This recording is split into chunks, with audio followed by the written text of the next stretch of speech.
Welcome back to the show. Now, Charles Tarbey from Century 21 now joins us to give us all the latest numbers and tell us what is happening around Australia, Charles. Well, you've been hearing from Mr. Panos.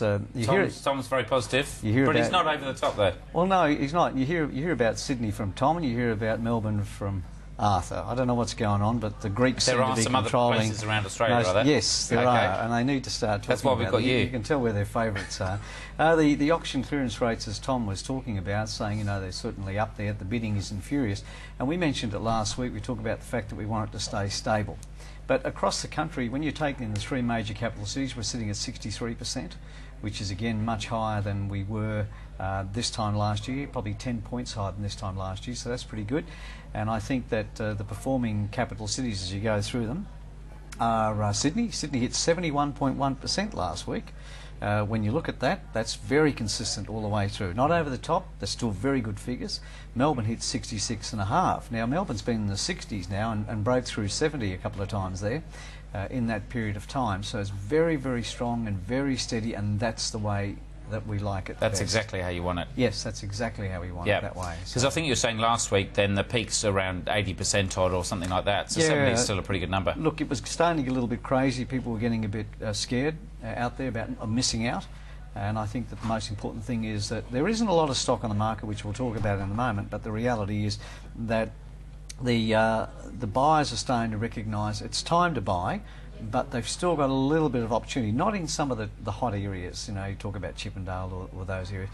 There's a lot more buyers for properties there than there are, say, as you spread out a little bit outside of the capital cities of Sydney, Melbourne, Adelaide, Brisbane. But Perth, well, that's a different story altogether. And what do you think is going to happen this weekend, obviously with Anzac Day?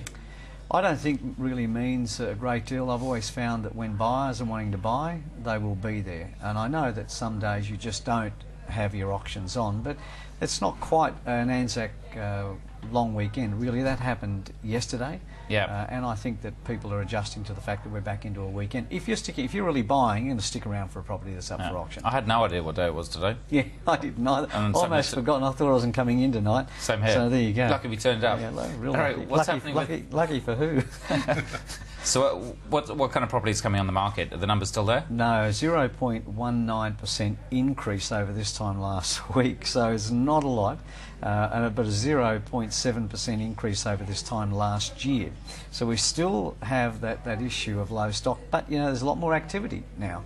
And I think that the influx of stock, we talk about some of the capital cities will get an influx of stocks from new product coming on, but mostly it's still pretty tight out there, and the agents are very, very much on edge about not being able to fulfil the demand that they have. Yeah, we've seen a reasonable amount around, but again, it goes in kind of troughs and high points, doesn't it? Yeah. So it all depends exactly what you're looking for. It certainly does, but I think we talked about this before. A lot of vendors still don't think it's the right time to sell. Yeah. So rents. Sydney's been stable. 7.1% increase again over this time last week, and the week before, Melbourne, 7.1%. Sydney's at 10.7%, but that's been in the 10s for the last few weeks as well. But the one that's still climbing, which I said wouldn't climb, I think won't climb, now I've said this 2 weeks in a row now, is Perth, but it's climbed to 15.92% over this time last year. So the 6 greatest words in the English language, I admit I made a mistake. But I'm only saying that for this week, right? Because that could change, and I think it will change. And 15%, I mean, that's a big increase. Yeah, it was 11.42% across those 3 capital cities since this time last year, but Perth is still driving crazy. And then obviously the last number, the vacancy rate. Yep, well, stable now. Stable for 2 of the capital cities. Sydney, 1.23%. Is their vacancy rate. Melbourne is 3.47, but actually Perth 2.45, so still pretty low in Perth, under 3% since this time last year. Now, we're going to be coming up to interest rate conversations reasonably soon. What are your thoughts there? I still think they'll stay. I think they'll remain stable, but I think that's also a good thing. I know some people are doing it tough. I know in the real estate industry or businesses, they still do it tough. But the reality is, I think if it goes much lower, we get into that danger zone. I'm a bit scared about that. I'd like to see it stay at 3. Yeah. Any thoughts from you on that, Arthur? I'd agree on that. We're also seeing a lot more suburbs where, and it'll be interesting to see where the rents are getting very high versus the mortgage rate. So it'll be interesting to see what happens with that as well. You know, there's always been the case, so it's changing. We'll have to wait and see. Good to see you guys. Cool. Thanks for joining us this evening. Chris. And thanks for joining us at home. Until next week, I'm Chris Gray. Good night. The information featured in this program is general in nature and therefore should not be relied upon.